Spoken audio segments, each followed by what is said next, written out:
there's nothing like getting outdoors right now. Hopefully, the weather gets a little bit better.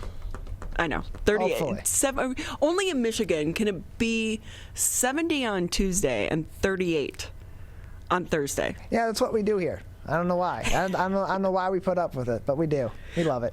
Well, for so many of us, because of the pandemic, we've been spending so much more time outdoors enjoying nature. But there's a local artist that has something a little bit creative that she is doing to help you enjoy art while you're out in the park. And with us now, Laurie Tennent. She is an artist here locally. Laurie, great to have you with us.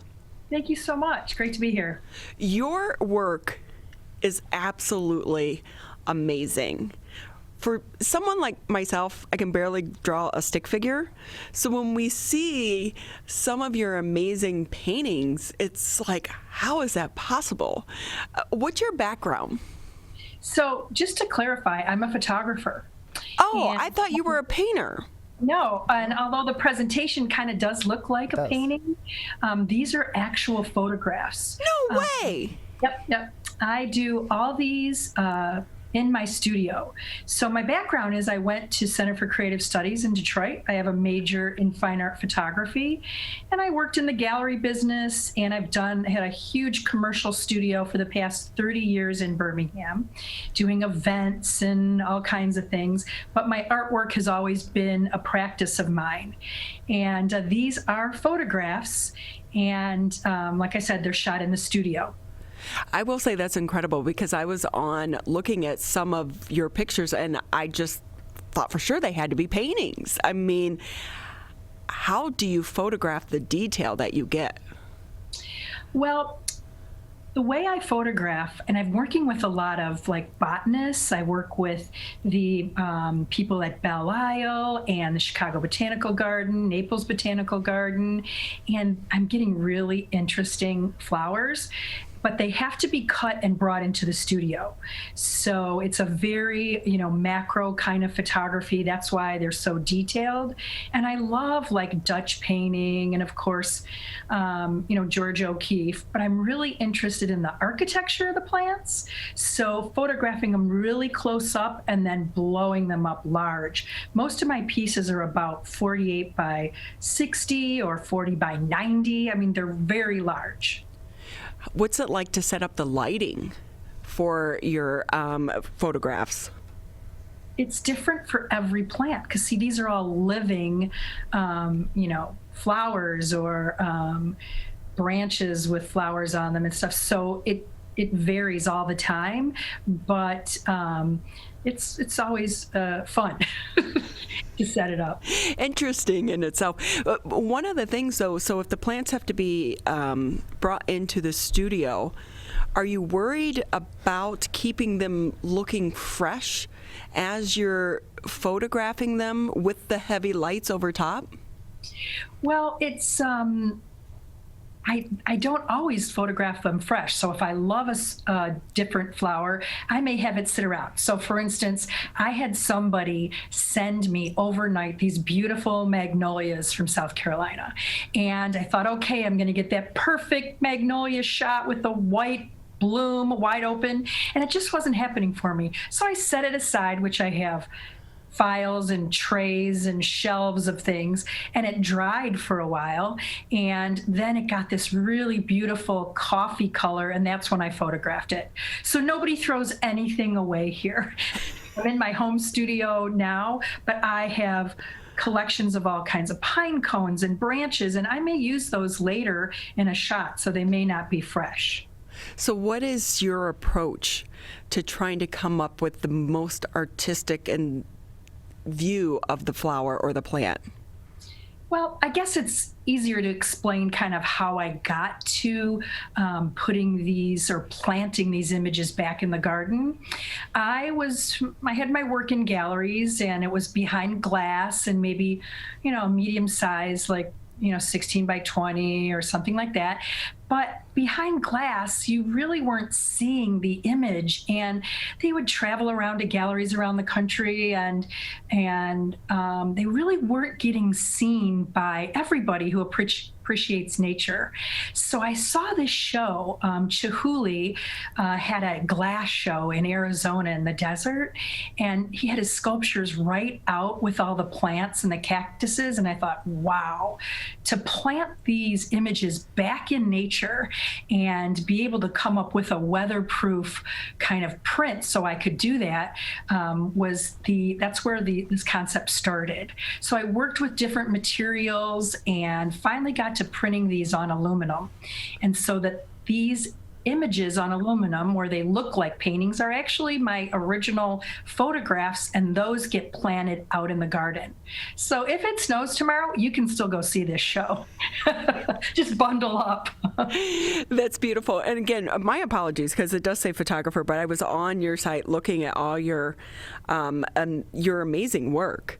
And I just can't believe it. It's a photograph now. I'm like painting because you can manipulate and work with the lighting and the images. But to know that you are doing this through a camera lens is really just astounding. You're so talented. Well, thank you. Thank you. I'm super passionate about it. I love it. My mother was a gardener, and we kind of grew up gardening, and a lot of the things come from my own garden. Or like I said, I went right to Botanical Gardens. So, I can be in the garden with scissors and cut anything I want and bring it home, which is kind of nice. Or people, like I said, are sending me things now or dropping me things off, on my porch.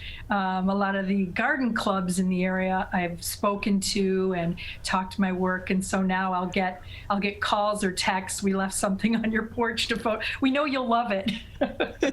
So, Laurie, I'm thinking a couple years ago we were in Provence and we were at a lavender field, and they were doing a photo shoot in the middle of the lavender field, and they had this motto, and she was made up. It was just very dramatic. But then you look down and there's a sign, watch out for scorpions.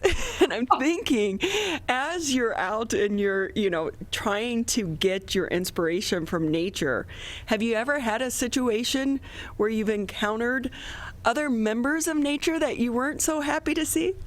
Yes. Well, pollen is all over the place. So that's one of my issues with this, having a total black background. But I had to photograph, I was commissioned from the Morton Arboretum, which is outside Chicago, to photograph some of their trees through all the seasons. So like a crabapple, and I had to do the blooms and then the pods and stuff. But where they had me photograph was in the basement of their library.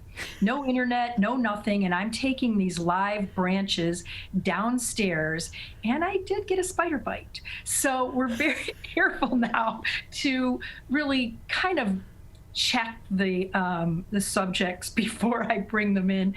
And the other part of that's interesting is when these are out in nature, you will see bugs that come up to the pieces, land on it, and think they're going to get the biggest meal of their life, right? So like a beetle will be pounding his head on my piece, wondering where's his dinner? So it has that cyclical interaction. Oh my gosh, that's so great. So tell us about, I know that your newest installation is along the Rouge River Trail. How do you pick which photographs you're going to actually, put on display for the public? Are you trying to replicate something that's within the area? Very often, if, for instance, the show is like at Morton Arboretum, right? I'll work with that garden to get species that are very important to them. Now in Birmingham, a lot of the pieces that are in this show are things I've grown, or they've come from Cranbrook or on my walks through Birmingham. So yeah, I like it to be kind of site specific, so you would maybe not see that dogwood tree in bloom in the winter, but there's this beautiful bloom of what it might look like. For this show, I actually approached the Birmingham Art board and said, listen, like everybody's outside walking and they can't go to galleries or museums. So, I'm willing to donate this exhibit, on loan for a year if you guys are interested. And I was really excited that everybody was on board and that we got to place these images. So what's your favorite one? It changes all the time. I think in the winter, I loved this one that was on Linden Trail. I will say this giant fern that I did that I found at Belle Isle in the conservatory. It's probably about 12 feet high when it was growing. And I said, oh my God, I love that. And, the botanist just cut it down right there. And I had to, fold my seats down in my truck and put it all the way from the front to the back of my car. And so it's been a really amazing image, and it is about 110 inches high. We've got a piece of it on the trail, like the tip of the fern. So I do love that piece too. Laurie Tennent with us here on the MegaCast. She's a local photographer, artist. We are so blessed to have you within our community. Again, your photography is just astounding. What advice would you give to other people who see your work and they're inspired by your work? As far as advice for people who see the work, just get out in nature and enjoy nature. I want to really, some of the times we're out walking, right? And we're just on a power walk and we're just like going so fast, we're stepping over things that we might not even notice how beautiful they are. So slow down and really enjoy nature, and take your kids and your dogs and get out and walk. And, as far as photography goes, to really look up close. We're so busy with our phones grabbing pictures. It's another thing to take a picture, to really concentrate on your subject and explore it in a bunch of different ways besides just, grabbing that photo. And you did mention Provence, but I am teaching in Italy, I hope. I've got a class that I'm doing in Italy in September. So there's a couple of those classes and workshops that you can see on my website. Please tell me they're not going to be via Zoom, though. Do you get to actually go? No, live. I was supposed to teach in Santa Fe last year, and it was this course I designed to be at Georgia O'Keeffe's house and photograph inner garden, and it was just the saddest that we couldn't do it. So that'll probably come again in 22, but this year we're really hoping for September in Italy. And so, well, if you need someone to be an assistant and carry your luggage, I'll be happy to be the person, because we were supposed to go last year, April, and the trip got canceled. And so we're so looking forward to the day that we can get back there. I've been addicted to that show on CNN with Stanley Tucci, where he explores Italy. You have to watch it if you're going to be going there. I really want to know how much weight he gains by the end of it. I know. Laurie, so it's been so great having you with us. For people that want to get out and see your work, where exactly can they find it?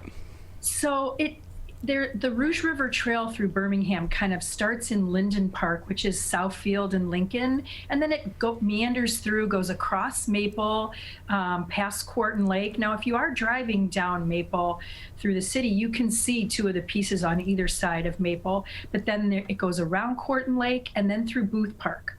There's a map both on the Birmingham website and my website, and it's about a 3-mile walk, but you can also do it in parts and go up in town and have lunch or coffee or something. So make a day out of it.